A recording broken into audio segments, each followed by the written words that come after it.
Ah! S'il y a bien un truc que je déteste dans le monde, c'est la chaleur. Les gens qui aiment l'été, vous êtes des fils de pute. Voilà, je l'ai dit.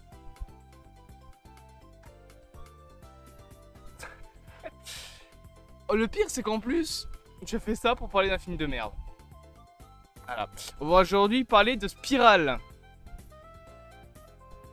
Ah, Spirale. Alors, pour ceux qui n'ont pas vu ou qui ne connaissent pas Spirale, nous sommes donc sur un film qui est une sorte de suite slash soft reboot à la saga Saw, puisque on change complètement du tout au tout la saga, on change même les voix des personnages.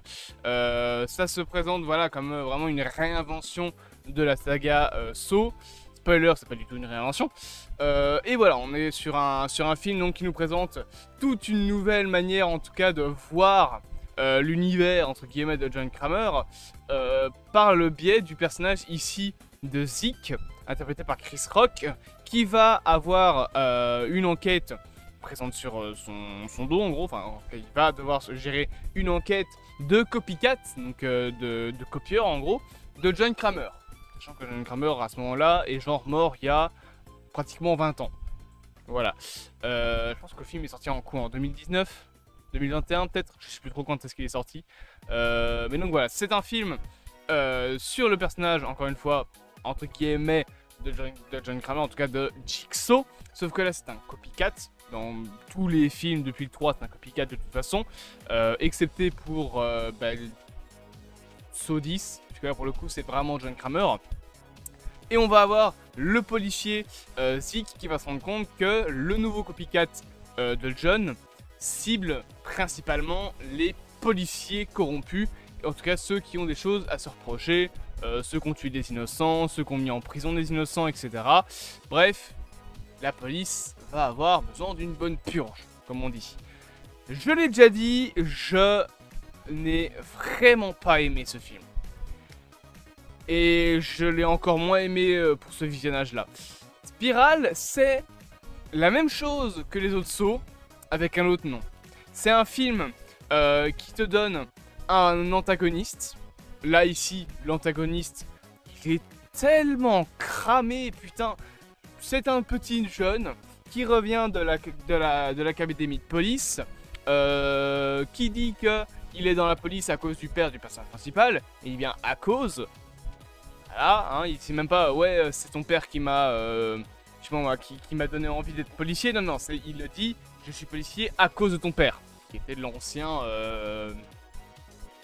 chef de police avant d'avoir démissionné. Et on va tout doucement commencer à le présenter, ce petit bonhomme. Zeke et lui vont avoir une sorte de petite relation d'amis, j'ai envie de dire. On va lui montrer qu'il a une femme, qu'il a un enfant, etc. Et le problème avec ce personnage-là, c'est que, comme dans tous les Saw, à chaque fois que l'antagoniste, entre guillemets, est présent dans le groupe de personnes qui va, entre guillemets, mourir, il y a toujours ce petit détail qui te montre qu'en fait, il meurt pas. Dans Jigsaw, par exemple, c'était le fait que Logan, les lasers ne faisaient que lui couper la gorge. Alors que, encore une fois, c'est des lasers qui sont censés couper des os. Donc oui, il est censé se faire cisailler le crâne, le type. Et là, dans le film-là, le problème, en fait, avec ce personnage, avec ce policier-là, ce tueur-là, précisément, c'est que c'est le seul putain de corps où on ne voit pas le piège. C'est le seul putain de meurtre où on ne voit pas comment il meurt. Comment se cramer en 30 secondes et demie? C'est... Oui, c'est logique du coup que c'est lui. Je veux dire, on a vu tout le monde crever depuis le début du film. Et lui par contre on ne va pas mourir parce qu'il est proche du personnage principal. En plus, bien évidemment, il faut qu'avant dans le film, il ait eu le temps de s'absenter de 3 minutes. Voilà, hein, notamment en prenant le téléphone de Zeke, sans aucune putain de raison. Je veux dire, ok, ton téléphone n'a plus de batterie, mais c'est pas pour ça que tu prends le téléphone de quelqu'un en te barrant avec. Genre, ok, allez, tu passes un appel à la limite avec le téléphone de quelqu'un, mais après tu lui rends, tu te pars pas comme ça. Je veux bien que c'est ton meilleur pote, mais bon, moi, même à mon meilleur pote, je lui passe pas mon téléphone pour qu'il se casse chez lui avec. Au bout d'un moment, mon téléphone, j'en ai besoin, quoi. Passer un appel quand t'es à côté de moi, ok, à la limite, mais te barrer avec le téléphone, c'est un peu suspect. Dans un film comme ça. Encore une fois, moi c'est mort, hein, tu pars pas avec ton téléphone, enfin, le truc, c'est mon téléphone, merde. Ça m'a coûté cher, ok. Donc je trouve que le film est vraiment, je pense, limite, le moins bon pour ce qui est de cacher son tueur. Bien évidemment, on nous ressort une petite justification à 2 balles, à savoir que s'il a voulu se rapprocher de Zeke, c'est parce qu'en fait, le père de Zeke a caché des policiers corrompus. En tout cas, il les a, je vais pas dire camouflés, mais il les a couverts pour empêcher que ces agents-là finissent en prison. Du coup, son père est mort à cause d'un agent corrompu. Sauf que, je précise que le même agent corrompu qui a tué le père de ce personnage-là, dont j'ai oublié le nom et je m'en fous, il a fini en tôle. En fait, c'est bien le seul mec qui a réellement fini en tôle. Ils se disent, ouais, il y a des policiers corrompus qui n'ont rien. Ok, mais si on explique que ce qui est le déclencheur de tout ça, c'est le fait que celui qui a tué son père était un policier corrompu et qu'il n'a pas fini en prison à cause du père, du coup, de Zeke, mais qu'on te montre dans le film qu'il a quand même fini en prison, ma question est, pourquoi est-ce qu'alors il dit que son tueur n'a pas fini en prison?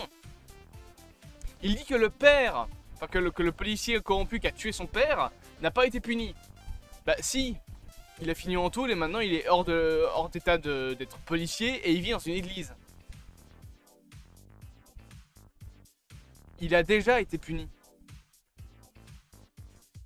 Du coup, ta justification, elle tient pas debout. Si ton but c'est qu'il soit puni, bah c'est déjà fait, il est plus flic. Et il a fini en tôle.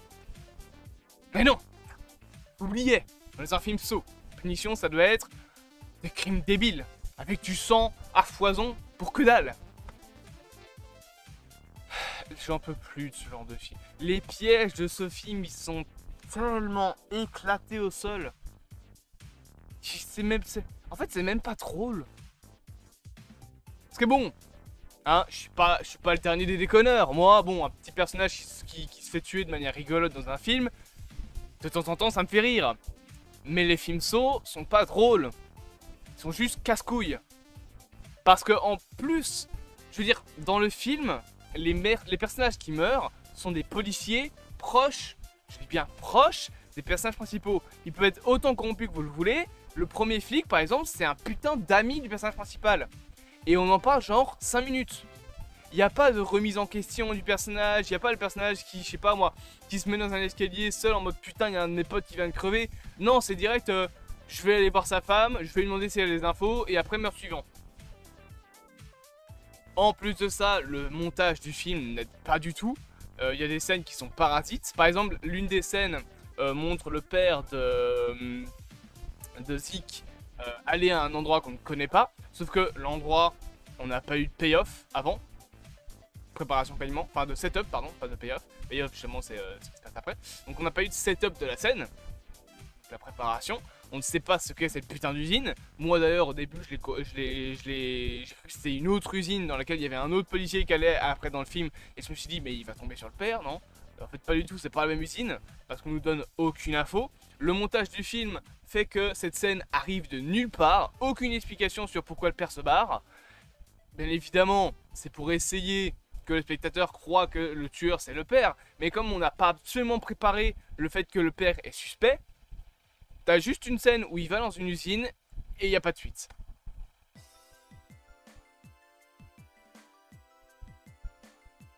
Voilà, voilà.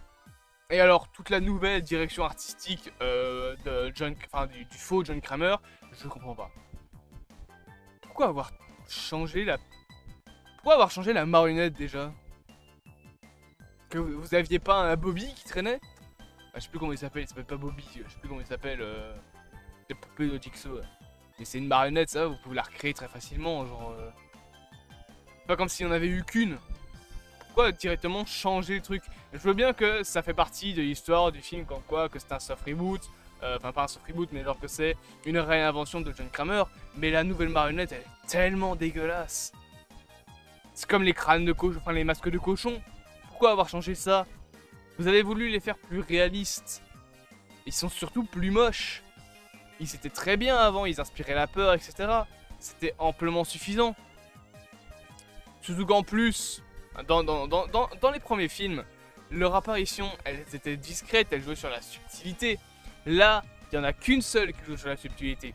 Toutes les autres, c'est à le flic qui est là, tu le vois, puis ensuite contre-plongé sur la tronche du flic qui ne voit pas que le tueur est juste derrière lui, et voilà. C'est vraiment genre, et dans toutes ces scènes-là, t'es là genre, mais retourne-toi, c'est bon, connard, va. Il y a une seule scène qui joue sur cette subtilité-là, c'est le moment où Zeke se fait capturer justement par le tueur. Il arrive dans l'église, le décor est flou. C'est la seule putain de scène du film où le décor est flou. Du coup, tu serais bien qu'il va se passer un truc. Tu vois dans le décor un crâne de cochon. Zeke passe devant, il se retourne. Le décor, on le voit toujours flou. Par contre, le crâne de cochon n'est plus là. Et après, Zeke se fait attraper. Ça, c'est la seule scène du film qui joue sur la subtilité. Le reste du film, bah voilà quoi. Il arrive, coucou, screamer, gros bruit, le mec crie et après piège. Voilà. Et en fait, les pièges sont même plus amusants. Dans le sens où déjà, à part le piège du premier film, les autres, franchement, c'est soft comparé au premier saut. Je veux dire, autant celui où il s'arrache la langue, ok. Autant les autres, enfin, s'arracher les doigts, putain, il y a déjà eu plus violent que ça dans les films saut, quoi. Et les films saut, de base, tu t'arraches les bouts de corps entier et pas juste tu te déchires les doigts ou truc ainsi. Je trouve vraiment que le film va beaucoup moins loin en termes de gore que les autres films saut. Alors que bon, on est dans un film saut, c'est gore, autant y aller à fond. Et là, c'est soft pour un film saut. Donc en général, on a un film qui... D'ailleurs, alors le réalisateur, je sais pas vraiment ce qu'il a voulu faire. Il a voulu faire un film un peu plus sale en termes de mise en scène, dans le sens où t'as beaucoup de vert, t'as beaucoup de jaune, t'as beaucoup de couleurs un peu crasseuses comme ça. Mais je comprends pas vraiment l'idée qu'il a voulu donner. Est-ce que c'est parce qu'on est en Californie? C'est l'image que je voulais raconter là avec le crâne. Je suis désolé, le masque il est dégueulasse, frère. T'as vu, c'est dégueulasse. On dirait pas un cochon, on dirait une pizza écrasée avec un nez de porc. C'est pas beau. Bref, je disais, on a une mise en scène qui essaye voilà, d'avoir des couleurs un peu qui nous ferait penser, bah, encore une fois, à la Californie, je veux dire le côté jaunâtre, etc. À la limite, là je peux comprendre, mais en général, le film est un film, franchement, que tout le monde a oublié d'ailleurs, que je ne comprends pas pourquoi ils ont voulu le faire. Ça devait être la réinvention de Saw. C'est devenu un Xème film, à part que pour une fois le personnage n'est pas lié à John Kramer. Ça c'est un truc qui me saoule aussi dans les Saw, c'est chaque putain de tueur dans les films Saw, il faut toujours qu'il soit lié à John Kramer. John Kramer, il a une liste de 150 connards qu'il connaît, c'est pas possible. Je sais pas combien de mecs il connaît, mais à chaque fois c'est « Ah, en fait c'était mon voisin ». Ah, c'était mon docteur. Ah, c'était mon autre docteur. Ah, c'était mon avocat. C'est bon, on a compris, frère. Au bout d'un moment, je pense le principal problème que j'ai avec cette Saw, c'est Mark Hoffman. Oh, qu'est-ce qu'il me casse les couilles, lui. Il aurait dû mourir dès le 3. Mark Hoffman, vraiment, non. Non, il apparaît à partir du 4. En fait, il aurait dû mourir film 1. Vraiment, Mark Hoffman, il est ultra chiant. Mais bref. Spiral, c'est donc un film que je trouve bâclé, qui essaye des trucs, mais c'est comme les autres films Saw, c'est un enchaînement de meurtres sans queue ni tête. Et au final, ben voilà, je sais même pas quoi d'autre vous dire. J'espère quand même que cette vidéo vous aura plu, bien évidemment n'hésitez pas à vous abonner, à partager, à liker et à commenter. Et on se dit à bientôt pour de prochaines aventures.